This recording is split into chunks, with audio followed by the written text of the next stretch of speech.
kwa ajili ya kuelezea mwenendo mzima wa kampeni za uchaguzi wa Chama cha Mapinduzi, ambapo wote tunakumbuka tarehe 28 ya mwezi wa 8 mwaka 2025 Chama cha Mapinduzi kilifanya uzinduzi wa kampeni katika viwanja vya Tanganyika Packers jijini Dar es Salaam, na kampeni zile zilikuwa ni kampeni za kihistoria au uzinduzi wa kihistoria kwa sababu ulivunja rekodi kwa mahudhurio, lakini hamasa na shamra tangu kuasisiwa kwa chama hiki mwaka 1977.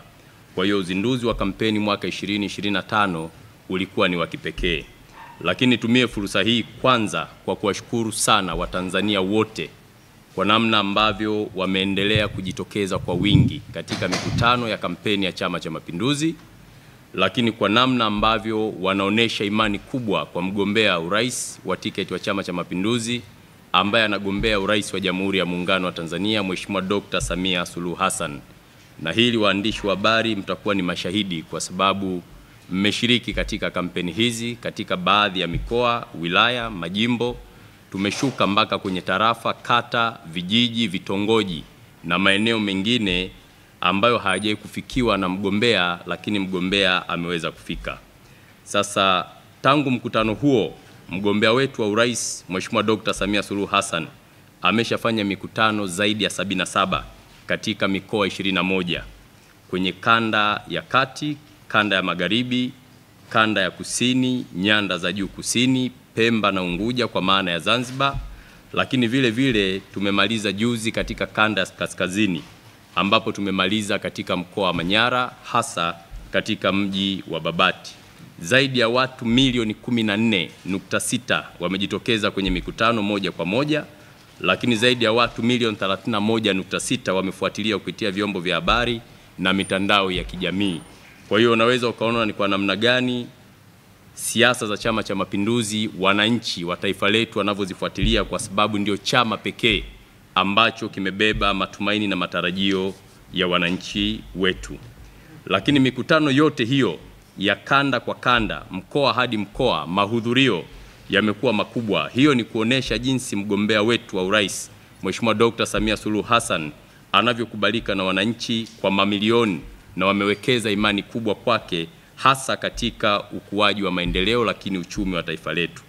Imani ya wananchi kwa Dr. Samia Suluhu Hassan sio kwa bahati mbaya, inakuja na imechagizwa na uongozi wenye mafanikio makubwa lakini unaothamini utu wa Mtanzania katika sekta zote ambazo ni za kipaumbele. Lakini sambamba na hilo, ukiangalia katika kipindi cha miaka 4 ambayo Dr. Samia Suluhu Hassan alipewa dhamana kwa mujibu wa katiba kuongoza taifa letu, ameweza kukamilisha miradi mingi ya kimkakati, miradi mikubwa ambayo iliasisiwa katika kipindi kilichopita. Mfano, tulikuwa na ujenzi mkubwa wa mradi wa umeme wa bwawa la Mwalimu Nyerere, mradi ambao unakwenda kuzalisha umeme megawati 2115, na ule mradi ulikuwa unagharimu zaidi ya trilioni 6 na bilioni 500 za Kitanzania. Leo tunapozungumza mradi ule umeshakamilika 100%.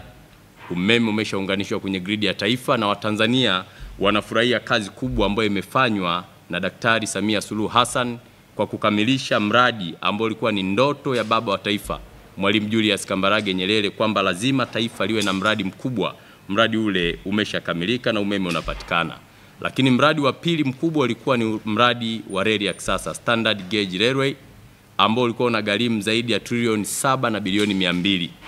Leo tunapozungumza mradi ulishakamilika, na ninyi waandishi wa habari wengine mmekuja kwa treni hapa na Watanzania wanaendelea kupanda treni.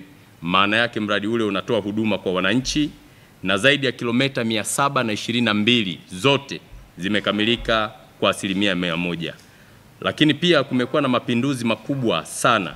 Sasa hivi shirika la reli la Tanzania TRC lina vichwa vya treni 17 na mabehewa 65.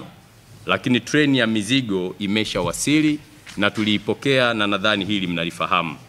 Lakini ukiachana na hilo, tulikuwa na ujenzi wa daraja la JPM Kigongo Busisi Mwanza, mradi ambao unagharimu zaidi ya bilioni 700. Mradi ule umeshakamilika na unatoa huduma na ulishafunguliwa miezi 2 iliyopita.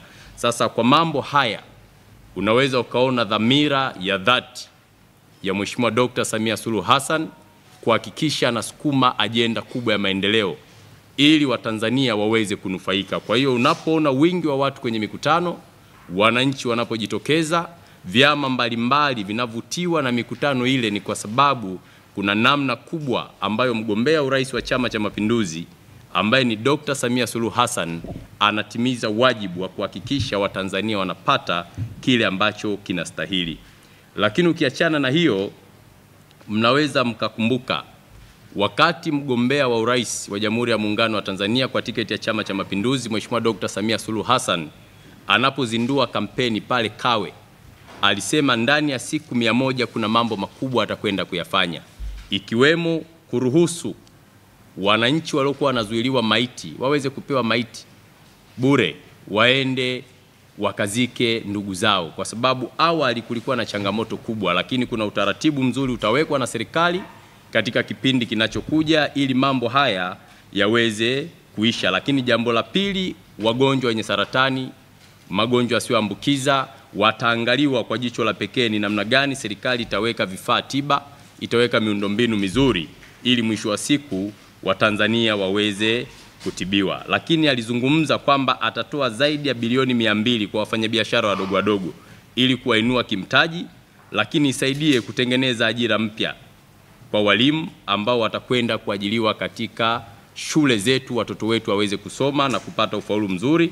Lakini ataenda kuajiri wahudumu wa afya katika sekta ya afya ambayo ni sekta kipaumbele, kwa sababu bila afya hakuna mtu anaweza kufanya jambo lolote. Kwa hiyo haya yote mgombea urais kwa tiketi ya Chama cha Mapinduzi Mheshimiwa Dr. Samia Suluhu Hassan ameahidi kwenda kuyafanya ndani ya siku 100 ambazo atakuwa ofisini. Sasa mambo haya Watanzania walio wengi wanapoyasikia wanaona dhamira ya kweli, wanaona utu, wanaona utayari wa mgombea kwamba Dr. Samia anakwenda kutekeleza, kwa sababu miaka 4 iliyopita amefanya mambo makubwa ambayo yamevunja rekodi na ameweka alama kubwa ndani ya taifa letu. Lakini jambo lingine, leo tunapotazama kalenda, Oktoba 5 zimebaki takriban siku 24 kufanyika kwa uchaguzi mkuu. Mgombea wetu wa urais Mheshimiwa Dr. Samia Suluhu Hassan ataanza ziara ya kampeni kanda ya Ziwa, kwa maana ya mikoa ya Mwanza, Geita, Shinyanga, Simiu, Mara, Kagera, kwenda kuzungumza na wananchi wa maeneo hayo, lakini kwenda kuinadi ilani ya uchaguzi ya CCM ya mwaka 2025-2030. Na katika mikoa hiyo mgombea atakwenda kukutana na makundi mbalimbali ya watu, akielezea sera, nini chama kitakwenda kufanya na ahadi ambazo zipo ndani ya ilani zinakwenda kufanikiwa kwa namna gani. Kwa hiyo nitumie pia fursa hii kuwaalika wananchi wa mikoa ya kanda ya Ziwa kwamba Mheshimiwa Dr. Samia Suluhu Hassan atakuwepo kule kuanzia tarehe 7 kwenda kuanza kampeni na kunadi ilani ya uchaguzi ya Chama cha Mapinduzi kwa miaka 5 inayokuja. Lakini kama nilivyosema awali, kanda ya Ziwa imefanyiwa mambo mengi. Moja, kukamilika kwa daraja la Kigongo Busisi maarufu daraja la Magufuli ambalo limegharimu zaidi ya bilioni 700.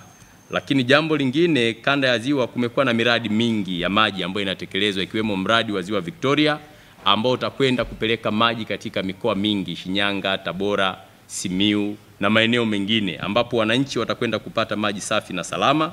Lakini pia kumekuwepo na ujenzi wa vivuko, ununuzi wa meli, na haya yote yamefanyika katika kanda ya Ziwa. Lakini kule wanadili zaidi na sekta ya uvuvi. Kupitia Ziwa Victoria, Dr. Samia Suluhu Hassan alipeleka ambulance boat ambayo inasaidia katika uokozi. Kama tunavyofahamu, kumekuwa na majanga yanatokea, changamoto katika uokozi, lakini serikali imeweza kununua boti ambayo ni ambulance kwa ajili ya kusaidia kuokoa wananchi na wavuvi wanaofanya shughuli katika ziwa, lakini wanaosafiri kwa kutumia usafiri wa maji. Kwa hiyo kanda ya Ziwa kuna mambo mengi, haya ni kwa uchache, lakini mengi yatazungumzwa kama yalivyoelekezwa kwenye ilani, na mzungumzaji ni yeye mwenyewe Dr. Samia Suluhu Hassan atakwenda kuyakamilisha. Lakini jambo lingine ambalo mgombea wetu urais amelithamini ni kufanya kampeni za kistaarabu.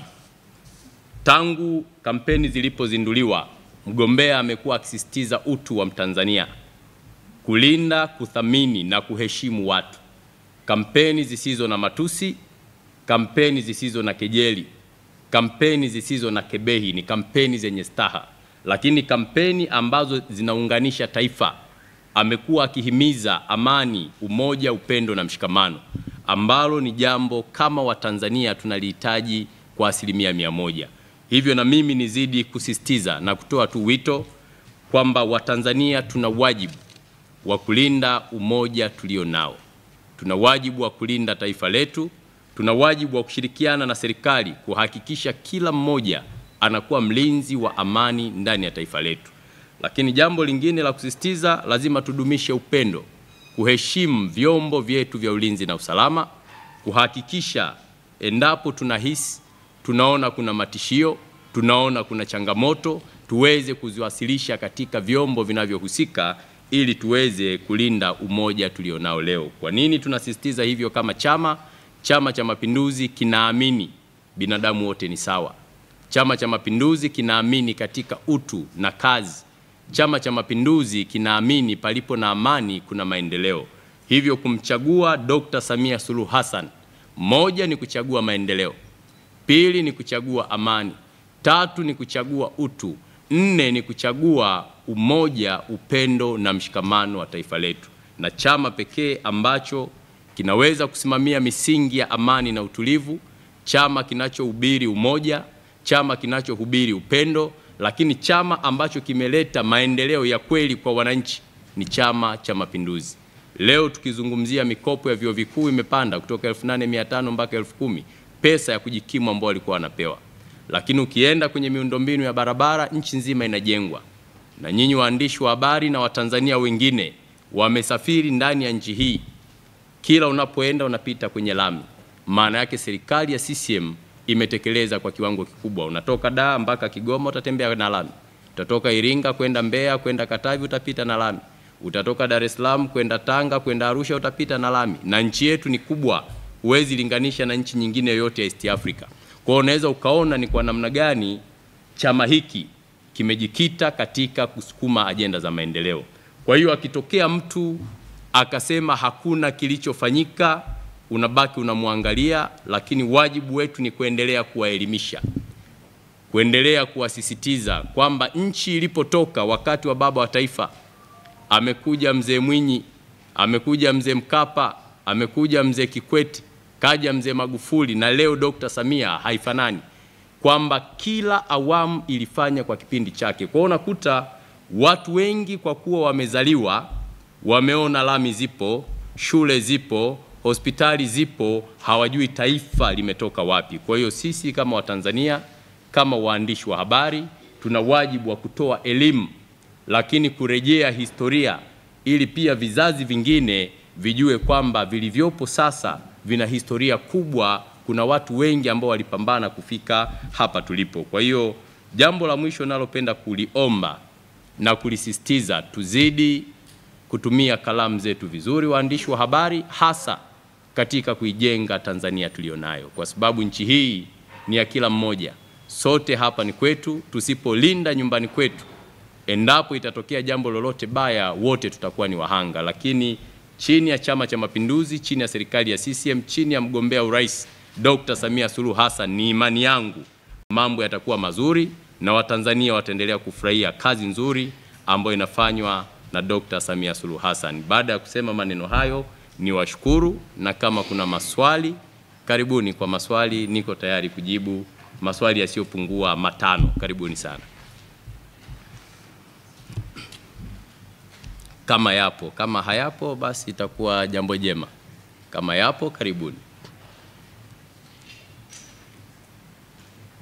Basi nafikiri maswali hakuna. Mimi ni washukuru sana.